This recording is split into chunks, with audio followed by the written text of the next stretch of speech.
child welfare work, in my opinion, is probably some of the toughest work that can be done. And it's not tough and it's not dangerous in the sense of physical. Generally, you're not at risk of losing limbs, right?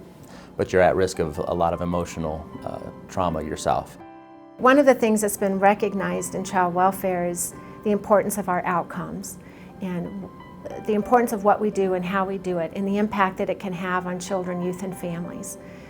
The Colorado Department of Human Services, in partnership with the Child Welfare Training System, decided that they wanted to develop a course for supervisors in child welfare practice with the focus on what we can do in supervision to prevent serious harm to kids.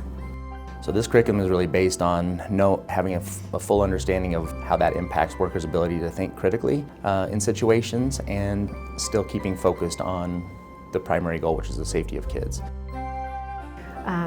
And we recognize in child welfare that supervisors themselves play a critical role in really driving practice in such a way that children are safe and that we have good outcomes for families.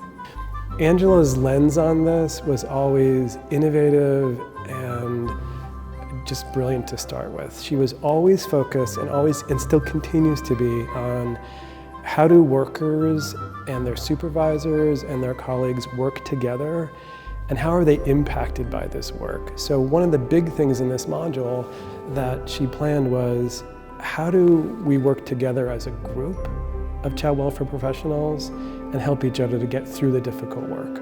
Angie's always been very focused on the secondary traumatic impacts for our staff.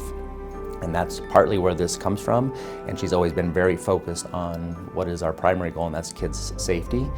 And you can't keep kids safe unless you're in a good place to be able to make good decisions, and that's part of what this curriculum helps to curb. It allows people to go to bed at night and leave work at work.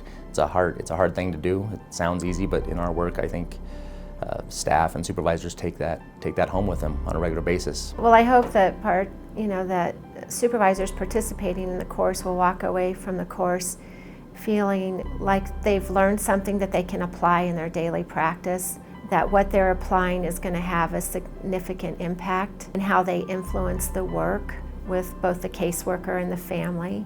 My hope would be that because of their increased insight and their increased confidence and their increased knowledge, that we'll have good decisions that'll have a favorable impact on families. To step back and say, we're going to all learn together and show each other that we can help each other learn, that's what's truly innovative about this module. And it's innovative because it's how do we learn together about a really hard topic, and that topic is really the high-end, very difficult cases and sometimes fatality cases that workers are connected to. If it wasn't for Angela pushing us to think about how to do this module, I don't know where we would be doing it. And I think we're probably going to end up doing it a lot more because I think the effect's going to be really good.